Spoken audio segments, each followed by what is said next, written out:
देखिए, ये जो हमारे स्टील के चम्मच होते हैं, कुछ टाइम के बाद इनकी चमक चली जाती है और ये पुराने से लगने लगते हैं।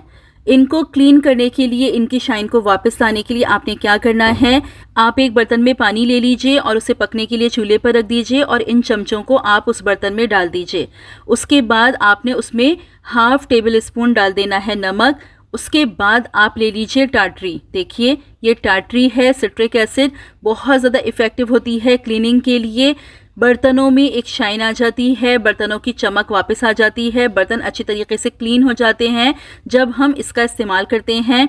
हाफ टी स्पून आप इसमें टाटरी शामिल कर दीजिए और 1 टेबल स्पून आप इसमें शामिल कर दीजिए सर्फ। इन तीनों चीज़ों को डालने के बाद आप इस पानी को पकने के लिए रख दीजिए।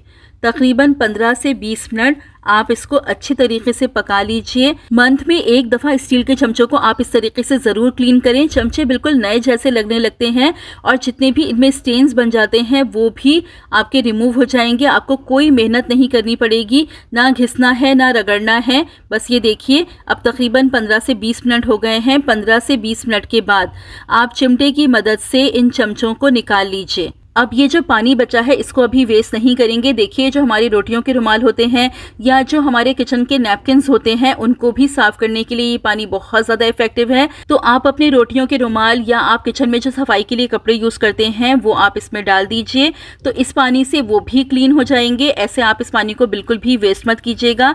चलिए, जब तक मैं आपको चमचे वॉश करके दिखाती हूँ। ये देखिए, बस सादे पानी से आपने इन चमचों को वॉश कर लेना है। अब ये देखिए, रिजल्ट आपके सामने है। चमचे साफ भी हो गए हैं और चमचों में एक बहुत प्यारी शाइन भी आ गई है। तो मंथ में एक दफ़ा स्टील के चमचों को आप लाजमी इस तरीके से साफ कर लीजिए। अब ये देखिए, मैंने जो ये नैपकिन इसमें डाला था मैं उसको भी आपको वॉश करके दिखाती हूँ। बस आपने 10 से 15 मिनट इसको पका लेना है। पकाने के बाद आप सादे पानी से इसको वॉश कर लीजिए। आप रोटी के रुमाल को भी इस तरह धोएंगे तो जितनी भी चिकनाई होगी वो निकल जाएगी, जरासीम निकल जाएंगे, बदबू का खात्मा हो जाएगा और रोटियों के रुमाल आपके चमक जाएंगे। किचन के नैपकिन्स को आप इस तरीके से क्लीन कर सकते हैं क्योंकि किचन के नैपकिन्स बहुत जल्दी जल्दी गंदे हो जाते हैं। तो वीक में एक दफ़ा किचन के सारे नैपकिन्स को आप इस तरीके से वॉश कर लीजिए।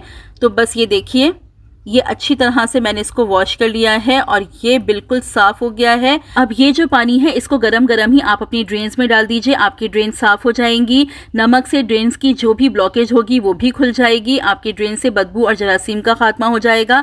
तो इसको आप गरम गरम अपनी ड्रेन्स में यूज़ कर लीजिए। तो एक दफ़ा इस पानी को बना के आप 3 कामों को कर सकते हैं। तो इसको यूज़ करके ज़रूर देखिएगा।